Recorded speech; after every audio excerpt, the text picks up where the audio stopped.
Hey everybody, this is Matt from End Sickness. Today I'm going to talk about the difference between carbonized bamboo and activated charcoal. And if you're using them for binding to things, you're looking to bind to heavy metals, you're looking to bind to, mycotoxins, things like that. And you want to know the difference between these two because one's clearly much better than the other. So first, let me say I'm not a medical doctor. It's not medical advice. It's based on my personal experiences for informational and educational purposes only.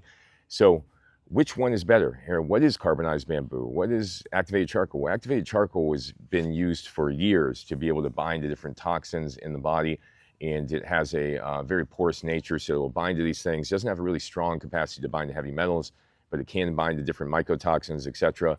But the only downside to using these, to using specifically activated charcoal is, it doesn't have as much binding capacity as a lot of other things, and also it really will back up your gut. It'll make your gut, slow down, or make your bowels slow down. It can cause bloating, things like that.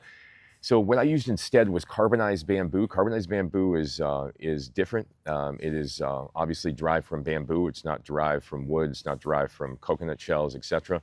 And a carbonized bamboo has 10 times the surface area and 4 times the binding capacity. So it has much more capability, much stronger capability to bind to various types of things in different sizes, different nano sizes.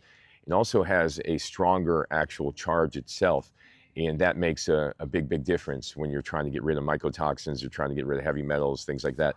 It has a much stronger capability to get rid of mycotoxins, much better at getting rid of heavy metals, though it's not like the best chelator out there. It also is really soft on the stomach. It helps the good bacteria grow. It promotes bowel movements. It helps flush out the liver and gallbladder. You can feel it when you start using it.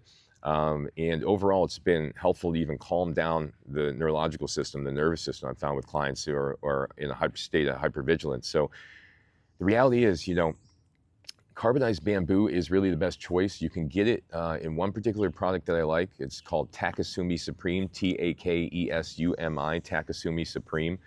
And it is by, I believe, Supreme Nutrition. And the capsules are the best form by far. The capsules absorb at a much better rate than the powder. The powder is real messy and it stains and all that. So get the capsules.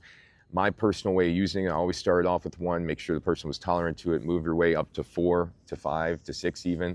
And every other day would be the max I'd be using it, maybe 3 times a week. You got to remember that both of these things actually leach beneficial minerals, B vitamins, things like that. So you don't want to overdo it with the Takesumi. You don't want to overdo it with the activated charcoal.